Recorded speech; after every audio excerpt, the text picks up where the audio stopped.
Alright folks, today we are going to go through installing an engine block heater on a pickup truck. Now the particular truck I'm using is a 1997 F250 heavy duty with the 5.8 liter 351 gas engine. This will be the exact same procedure for any of these square body style F250s, F350s. The 150 will be really similar. Maybe not exact as far as, you know, your access through the frame and that kind of thing, but it should be, the basics are all going to be the same because all these freeze plug block heaters install the same way. Alright, so the first thing you're going to do is drain your coolant. I pulled the lower radiator hose off, made a pretty good mess when I did it. There's, you know, drain the coolant however you want to drain it. Just get as much as you can, and even then don't be surprised if we get a little more out later. This is the heater. It's a Zero Start brand. This is actually a really good brand, really well known. They make a lot of heaters for OEMs. I know John Deere uses their products from the factory. That's the part number for this truck for the 5.8 liter engine. I believe it's the same for the 5.4, but I'll double check that, and I'll put links to this down in the description so you can see it. And then we're going to come down here. I'm in the passenger wheel well, and we're going to look right back there, if I can get the camera in here. And you can see right up, there's our starter right there. And right there, if you look under the manifold, that's the freeze plug this heater installs in. So when we knock that plug out, expect more coolant to come out, because even though you've drained the radiator, you've drained most of the block, there's a good chance there's still going to be a little bit left in there. So have a drain pan, be ready for that. Let me get some stuff set up and we'll knock the plug out and get going.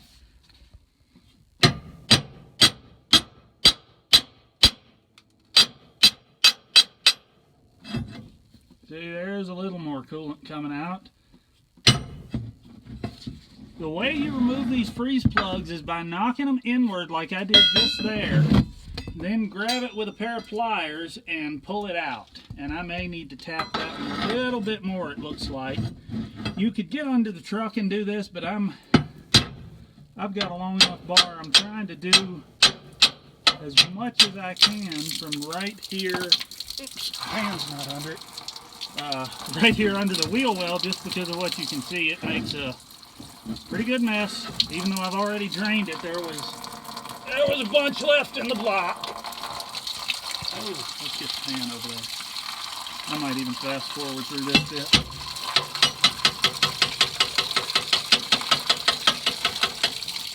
And there's our freeze plug.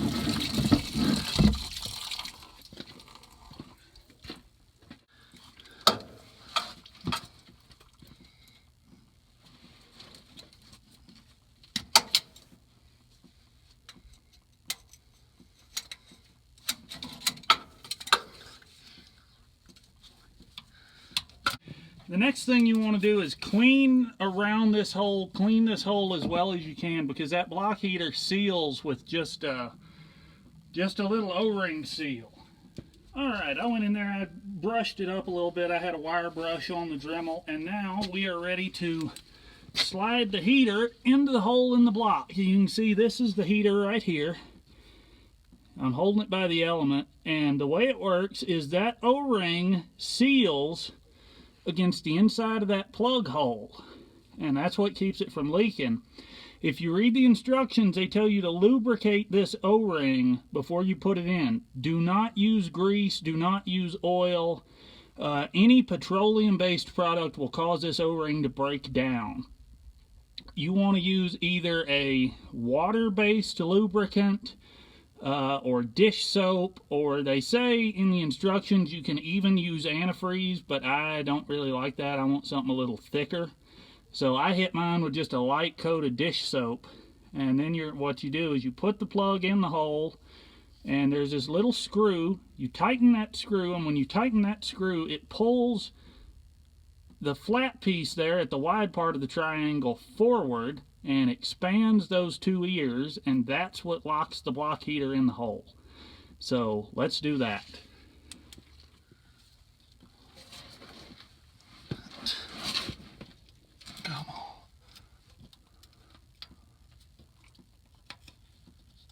it is. All right, there it is in there. Now, it's not in there well. It's just barely hanging. I'll have to snug it up better in a second, but I want to explain.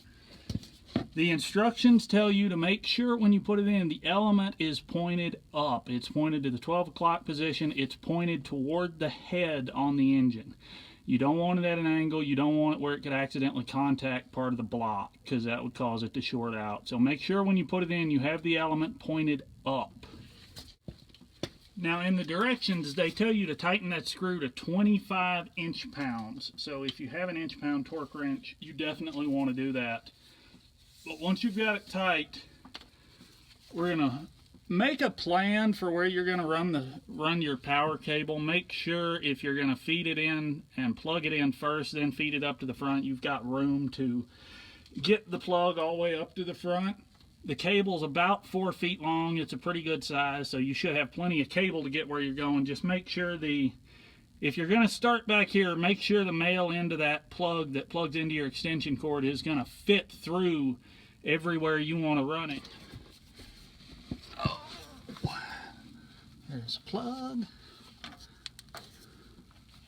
There's the light. I don't like that.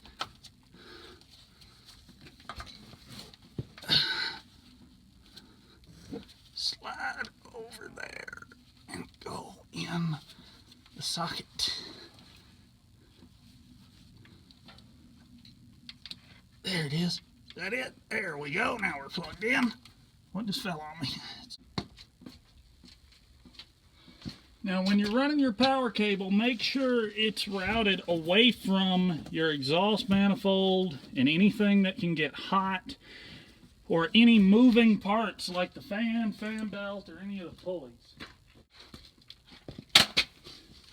And then just secure it with some zip ties. Now while you have the block drained, if you haven't changed your coolant lately, this is an excellent time to replace your coolant and take a garden hose, flush your block out really, really well while you've got this access, just so that any big rust particles or anything like that may be in there, you can get them pushed out, get them cleaned up, because that kind of stuff can be really hard to get out. And having this extra access is just going to make it a little bit easier. I'm not doing that because I just did it a few months ago, and I'm actually going to be pulling the engine out of this truck here maybe in May or June when the weather's better for some other repairs.